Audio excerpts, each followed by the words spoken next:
Hola, buenas noches. En este caso presentaremos la clasificación de las cosas en el derecho romano. Bueno, comencemos de esta manera, ¿no? Desde esta cuestión. Es impresionante notar cómo los romanos tenían una división casi completa de las cosas, de manera que en las divisiones que hicieron y en la forma de clasificarlas, tuvieron gran acierto en cada uno de los conceptos que podemos tener hasta hoy. Por otro lado, es impresionante ver cómo las definiciones respecto de cómo se clasificaban las cosas de acuerdo a las cantidades, usos, ubicaciones o asignaciones, ellos tenían una idea clara de para qué eran y cómo debía usarse correctamente. En este trabajo, lo que vamos a hacer es un amplio estudio de cada una de ellas, de las formas en que los romanos lograron clasificar las cosas de acuerdo a su cantidad y calidad para poder darles el valor y uso respectivo. Si bien es cierto que los romanos no pudieron lograr una definición exacta de la palabra cosa, se puede decir que lograron desarrollar una amplia definición de sus diferenciaciones, muchas de las cuales se puede tener en instituciones hasta el día de hoy. Una de las situaciones que quizá haya causado mucha extrañeza en nosotros es ver cómo el imperio daba a los esclavos la categoría de cosas, es decir, de ser un objeto de derecho y no un sujeto de derecho, y era contado como parte del patrimonio de un romano, tanto así como si fuera ganado o un objeto más que les permitía productividad. Ahondemos en el concepto de cosas, las cosas, conceptos generales. El vocablo cosa, en latín res, de diversos significados en el lenguaje vulgar, tiene también en el léxico jurídico una reflexibilidad idiomática que ha dado lugar a que se viertan distintos conceptos a fin de precisar su alcance en derecho. Algunos comprenden bajo la palabra res todo lo que forma el haber de los particulares, al paso que otros entienden que para que un objeto sea cosa, en el sentido del derecho, es necesario que sea útil, es decir, accesible y deseable para el individuo. Por nuestra parte entendemos que así como la palabra persona designa en el léxico jurídico al sujeto activo o pasivo de las relaciones jurídicas, la palabra res se usa para indicar aquello que puede ser objeto de derecho, es decir, todo cuanto tenga entidad corporal e espiritual, natural o artificial, real o abstracta, y sea susceptible de apreciación económica. Los jurisconsultos romanos no dieron una definición ni comprendieron tal vez qué cosa es todo lo que puede ser objeto de los derechos, sino que la refirieron al objeto material, corpus, en oposición de los actos del hombre. Denota una cosa corporal, físicamente delimitada y jurídicamente independiente.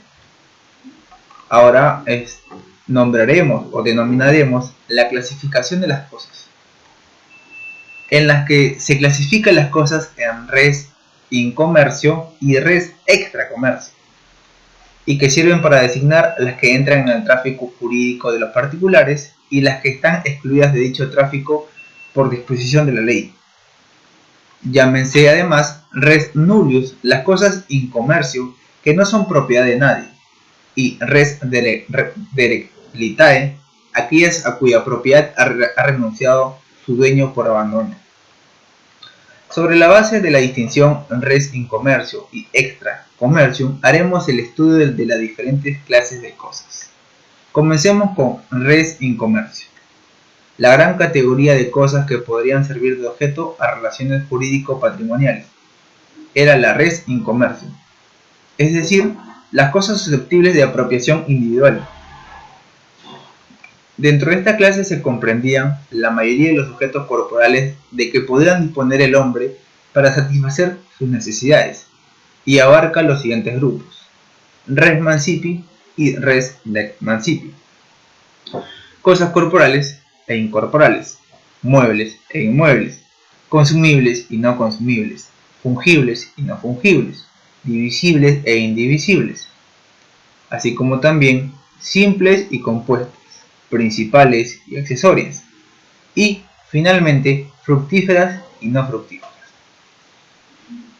Iniciemos con res mancipi y res nec mancipi.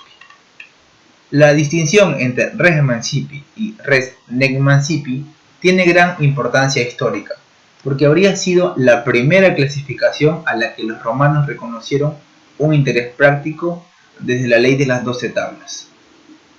Eran mancipi las cosas cuya propiedad, en cierto modo privilegiada, se transmitía por un modo del derecho civil formal y solemne, la mancipatio o mediante la in iure cessi, que importaba un ficticio proceso de reivindicación realizado formalmente ante el magistrado.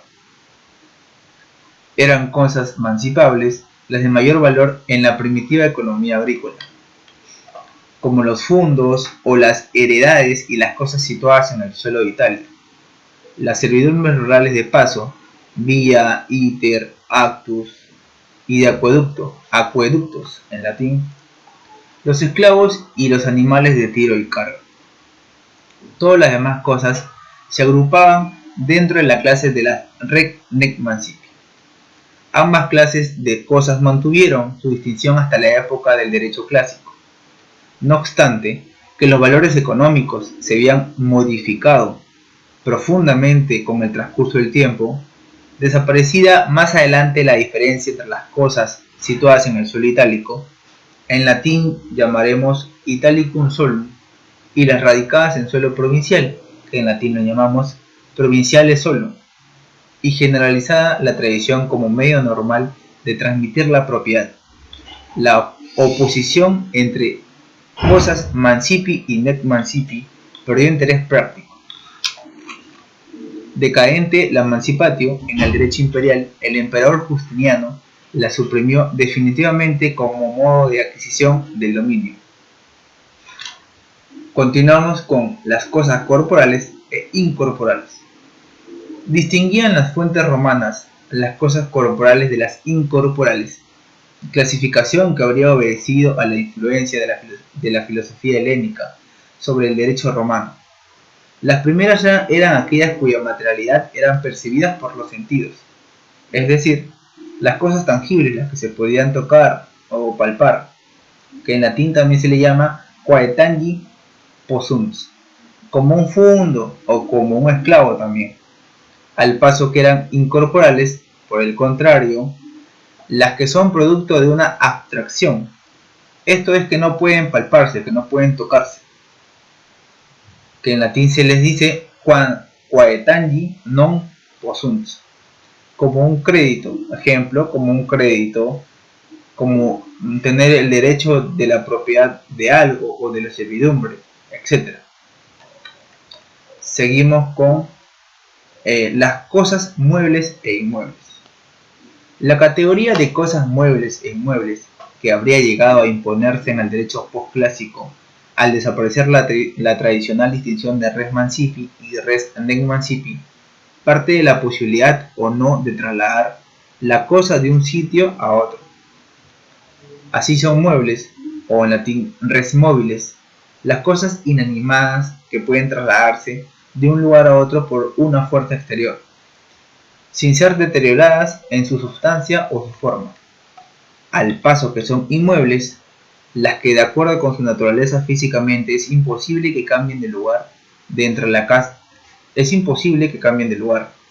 Bueno, dentro de la clase de los mobilia se encuentran los semovientes o semoventes, que son como los animales que se mueven de un sitio a otro por sus propios medios. O sea, son objetos que se mueven por sus propios medios, por su propia fuerza de voluntad. Pertenecían a la categoría de las cosas inmuebles los fundos o predios. Se dividían en urbanos, praedia urbana, si en ellos estaban construido un edificio, y en rústicos, praedia rústica, cuando eran terrenos sin edificación, estuvieran en la ciudad o en el campo. Los fundos rústicos podían tener límites determinados por accidentes naturales del terreno, agri arcifini, o trazados especialmente por agrimensores, agrilimitati. Dentro de los fundos cabían también la distinción en itálicos y provinciales. Los primeros eran los situados en Italia o en ciudades a las que se les hubiera concedido el jus italicum. Los segundos los que estaban enclavados en provincias. Sobre los fundos itálicos, el titular tenía el derecho civil o quititario, en tanto que sobre los fundos provinciales, solo una posición sometida al pago de un tributo. Tributum o stipendium. Proseguimos con las cosas consumibles y no consumibles. Distinguieron también los romanos las cosas consumibles, las res quam uso consumundo, es decir, aquellas cuyo uso o destino normal las destruye física o económicamente, como los alimentos y el dinero. De las cosas no consumibles, que son las susceptibles de un uso repetido sin que provoque otra consecuencia que su mayor o menor desgaste. Avanzamos con las cosas fungibles y las cosas no fungibles. Otras clases de cosas entre la res y en comercio son las fungibles y las no fungibles. Las primeras son las que pueden sustituirse por otras de la misma categoría, es decir, que no se toman en cuenta como individualidades, sino en cantidad, por su peso, por su número, por su medida. Son no fungibles, en cambio, las que tienen su propia individualidad y que no admiten, por ende, la sustitución de una por otra. Integran las cosas fungibles, el vino, el trigo, el dinero, mientras que corresponden a las no fungibles una obra de arte, un esclavo, un fundo. Sirve también para distinguir las cosas fungibles de las no fungibles el hecho que las primeras son designadas según el género, o el genus también llamado, a que pertenecen, mientras las segundas comprenden una cosa particular, determinada conforme su individualidad, o también llamada especies. Así, una cosa es fungible cuando en la relación jurídica de que es objeto se la considera más bien según su género o su cantidad que según su especie. De suerte que el sujeto habrá de devolverla en su género o en la misma cantidad y cualidad. Esta distinción carece en gran parte de precisión porque, así como la fungibilidad es una cuestión objetiva, la determinación genérica es subjetiva, pues depende exclusivamente de lo que opinen los demás o las partes. Los esclavos no eran cosas fungibles, pero nada impedía que un vendedor se comprometiese a entregar a un número de ellos sin individualizarlos. En este caso se estaba frente a una obligación genérica, que se cumpliría entregando el genus. Y por otro lado tenemos a las cosas divisibles e indivisibles. Las cosas pueden ser divisibles o indivisibles. Cuando un objeto corpóreo es físicamente divisible, cuando sin ser destruido enteramente, puede ser fraccionado en porciones reales, cada una de las cuales, después de la división, forma un todo particular e independiente, que conserva en proporción la utilidad de la cosa originaria. Y, en cambio, es indivisible el que no admite partición sin sufrir daño o menoscabo, o como dicen las fuentes, sin que la cosa aparezca. Por ejemplo, un fundo es una cosa divisible. Un animal, una pintura son indivisibles. Hay cosas legalmente divisibles, sin distinguir si la partición física es posible o no, cuando muchas personas pueden poseerla en común, es decir, en proporciones ideales o intelectuales, que es lo que ocurre en el régimen de la copropiedad, en que los copropietarios poseen, mejor dicho, un pro indiviso. También hay cosas legalmente indivisibles, cuando en ellas no se concibe la idea de una parte, como acaece en las servidumbres, que los romanos consideraban res incorporalis. A continuación tenemos las cosas simples y las cosas compuestas. Estas se distinguían también en aquellas que constituían un solo todo, una unidad orgánica e independiente, como un esclavo, una viga, una piedra. Eso eran las cosas simples. En cambio, las cosas compuestas eran las que resultaban de la suma o agrupamiento de cosas simples.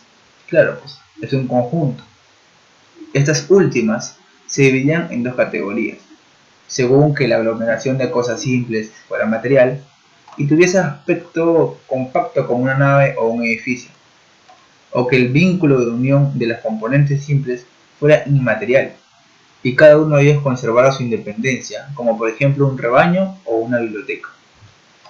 Caso en el cual se habla de las universalidades de cosas. Y seguimos con las cosas principales y accesorias. Conocieron igualmente los romanos la clasificación de cosas en principales y accesorias, considerando que las primeras eran aquellas cuya existencia y naturaleza están determinadas por sí solas, sirviendo inmediatamente y por ellas mismas a las necesidades del hombre, o sea, de nosotros, el ser humano, y las accesorias, las que estaban subordinadas o dependían de otra principal, como el marco respecto del cuadro, como la piedra preciosa en relación al anillo que está engarzado. A propósito de las cosas accesorias, regía el principio de que lo accesorio sigue la suerte de lo principal, a lo que llaman en latín accessorium sequitur principale. Y por último tenemos a las cosas fructíferas y no fructíferas. Dentro de las cosas fructíferas se comprenden aquellas que, manteniendo su naturaleza y su destino, dan con carácter periódico cierto producto o fruto, que se convierte al separárselo natural o artificialmente en cosa autónoma. Son cosas no fructíferas las que no tienen esa cualidad. Son frutos, por consiguiente, los productos naturales que más o menos periódicamente suministran las cosas sin disminuir su esencia, como la leña de los bosques, la cría de los animales, la lana, la leche y las frutas de los árboles. Se entiende igualmente que pertenecen a la noción de frutos las rentas en dinero que suministra, el empleo de un capital, los alquileres, etc., que para diferenciarlos de los anteriores se los ha llamado frutos civiles. Y aquí terminamos lo que vendría a ser la res in commercium. Ahora hablaremos de segunda parte sobre lo que viene a ser la res extra commercium. En esta categoría se encuentran las cosas no susceptibles de la relación jurídico-patrimonial por prescripción divina o por disposición de la ley positiva, de donde surge la división de cosas fuera del comercio por causa divina o res divini juris, cosas de derecho divino, o por causa humana, que en latín se le denomina res humani juris, que son las cosas de derecho humano. Bueno, comentemos el primero, que es la res divini juris, que tiene ciertos tipos. Para especificar, tiene tres tipos: la sacrae, la religiosae y la sactae. Entre las cosas de derecho divino se llaman las cosas sagradas, la res sacrae, que eran las consagradas a los dioses superiores y puestas bajo su autoridad, como los templos, los terrenos, los utensilios que utilizaban en ceremonias religiosas y también los donativos, hechos a la divinidad, y las cosas religiosas, o sea, la res religiosae, que eran las consagradas a los dioses inferiores. Por ejemplo, los sepulcros y la tierra donde se encontraba depositado un cadáver y las cosas santas. Y por último, tenemos a la res santae, como los muros y las puertas de la ciudad a los que se acostumbraba colocar bajo la protección de los dioses. Y bajo una última acepción o significación, tenemos a la res humani juris, que también se ramifican o diversifican en comunes, en publicae y universitates. Entre las cosas humanas excluidas del tráfico jurídico se contaban las cosas comunes, res comunes omnium, es decir, las que por derecho natural pertenecían a todos los hombres: el aire, el agua, el mar y sus riberas. También tenemos a las cosas públicas, res publicae, que eran las propias del pueblo, esto es, de la comunidad organizada como Estado, y entre las que se pueden mencionar los ríos, sus orillas, los puertos, las vías públicas. Y por último, y no menos importante, tenemos la res universitatis. Esto es las cosas que integraban al patrimonio de una comunidad y que estaban afectadas al uso de sus miembros, como los teatros, los foros, los baños y las plazas, etc. Esto sería todo en esta sesión de derecho romano y de introducción al derecho romano, que esta vez hoy hablamos sobre la clasificación de las cosas en el derecho romano. Y bueno, muchas gracias por ver este video y un saludo para mi profesor de fuentes románicas. Y muchas gracias, cuídense chicos, hasta luego, eso sería todo por hoy.